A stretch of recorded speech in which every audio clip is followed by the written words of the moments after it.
బోనాలు అయితే మనకు చాలా ప్రత్యేకమైనది, చాలా ఘనంగా జరుగుతుంది. అది మొత్తం అన్ని తెలుగు రాష్ట్రాలలోనే అది చాలా ఘనంగా జరుగుతారు అనేది ప్రతి ఒక్కరికి తెలుసు.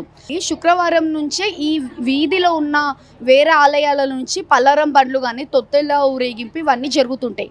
ఎందుకంటారు? అంటే లష్కర్ బోనాలు మన తెలంగాణ సాంప్రదాయత.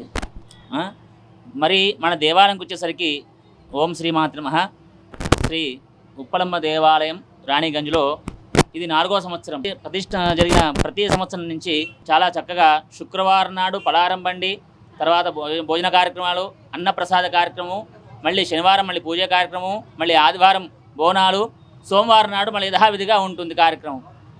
ఈ 4వ సంవత్సరం కాబట్టి చాలా ఈ సంవత్సరం మరీ ప్రీతికరం ఏంటంటే కమిటీ సభ్యులు కూడా అందరూ కూడా పోటీ పడుతూ అందరూ కూడా మంచి వాతావరణంలో అందరూ కూడా ఈ సంవత్సరం చాలా బాగా జరిపించాలని చెప్పేసి అందరూ చాలా కృషి చేసి వాళ్ళు కూడా అమ్మవారికి అన్ని విధాలా కూడా ఎక్కడా కూడా భక్తులకు ఎలాంటి లోటుపాటు లేకుండా కార్యక్రమాలు చేస్తున్నారు.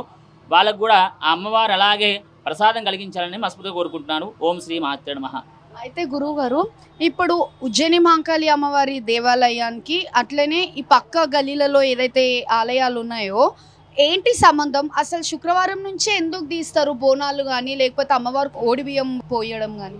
ఆషాఢ మాసము అనగా అమ్మవారి మాసము.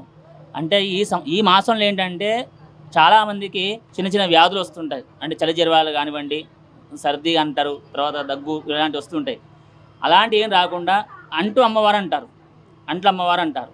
అంటే అలాంటిది ఏం రాకుండా అమ్మవారికి బోనం సమర్పిస్తే అంతా కూడా శుభం జరుగుతుందండి. ఎందుకంటే ఇంట్లో చిన్నపిల్లలు ఉంటారు, పెద్దవాళ్ళు ఉంటారు, వృద్ధులు ఉంటారు. వాళ్ళు కూడా ఎలాంటి రాగం లేకుండా అన్ని విధాల అందరికీ శుభం జరగాలని చెప్పేసి మనం వెనుకటి చూస్తున్న ఆచారం ఇది. వెనుకట మన తాత ముత్తాత ఆచారం కాబట్టి ఆషాఢ మాసంలో ప్రత్యేకం ఇది. ఆషాఢ మాసంలో వాస్తవంగా ఏంటంటే దేవాలయమే కాదు, మన ఇంట్లో కూడా వనభోజనాలకు వెళ్తారు, ఇంట్లో కూడా వనభోజనాలకు వెళ్తారు. కాబట్టి అలా వెళ్ళాలి, చేసుకోవాలి. వనదేవత అంటారు. వనదేవాన్ని మనం కొలుస్తున్నాం, ఇక్కడ దేవాలయం కూడా కొలుస్తున్నాం. మామూలుగా ఊర్లో అయితేనేమో వనదేవత అంటాం. ఈ వనదేవత అంటే ఈ ఆషాఢ మాసంలో వెళ్ళి చేసుకుంటే ఇంటిల్లి బాధ శుభం జరుగుతుంది, అందరికీ కూడా నమ్మకం. కాబట్టి ఈ ఆషాఢ మాసంలో ఖచ్చితంగా చేసుకోవాల్సిందే. ప్రతి ఒక్కరు ప్రతి ఇంటి నుంచి కూడా బోనం తీయాలి, అమ్మవారికి శాంతి జరిపించాలి. శాంతి జరిపిస్తే లోకా సంస్థ భవంతు అంటారు. కాబట్టి లోకం సంరక్షణ ఉంటే అందరూ బాగుంటాం, అందరం బాగుంటాం. అమ్మవారి అనుగ్రహం ఉంటుంది, అమ్మ చల్లగా చూస్తుంది. కాబట్టి ఆషాఢ మాసం దీనికి ప్రత్యేకత. ఓకే, ఇప్పుడు శాఖలు పెట్టడంలో కూడా 2 రకాలుగా పెడతారు. కొంతమంది నీళ్ళలో బెల్లము పెరుగు వేసి యాపాకి వేసి పెడతారు, కొందరేమో కళ్ళు శాఖ పెడతారు. ఏ శాఖలు పెడితే మంచిది అంటారు అమ్మవారు? అంటే కొన్ని దేవాలయాల్లో కొన్ని ప్రసిద్ధి ఉందండి. కొన్ని దేవాలయాల్లో మామూలుగా యాటలు కొయ్యరు, కొన్ని దేవాలయాలు యాటలు కోస్తారు. మన గుళ్ళో అయితే మొదటి నుంచి ఆనవాయితీ ఏంది, యాటలు కోస్తాం మన గుళ్ళో. కాబట్టి 2 విధాలు పెడతారు మన గుళ్ళో.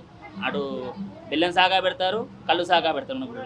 అంటే ఎవరి సాంప్రదాయాన్ని బట్టి వాళ్ళు అంతే తప్ప ఇది ఖచ్చితమైన ఏం లేదు, కానీ తప్పనిసరిగా పెట్టాలి. మామూలుగా బ్రాహ్మలు తర్వాత కోమట్లు అయితే వాళ్ళు కళ్ళు సాగ పెట్టరు. బ్రాహ్మలు కోమట్లు కళ్ళు సాగ పెట్టరు, వాళ్ళు బెల్లంతో సాగ పెడతారు. మామూలుగా ఇతరితర వాళ్ళు కళ్ళుతోటి పెడతారు. అంతేగాని ఎక్కడి నుంచి శాంతింపజేయడం అంతే. దీనికి దానికి ప్రాధాన్యత ఏమి లేదు. ఏదైనా సరే అమ్మవారికి సంతోషపూర్వకంగా ఏది చేసినా, భక్తితో ఏది చేసినా సంతోషమే.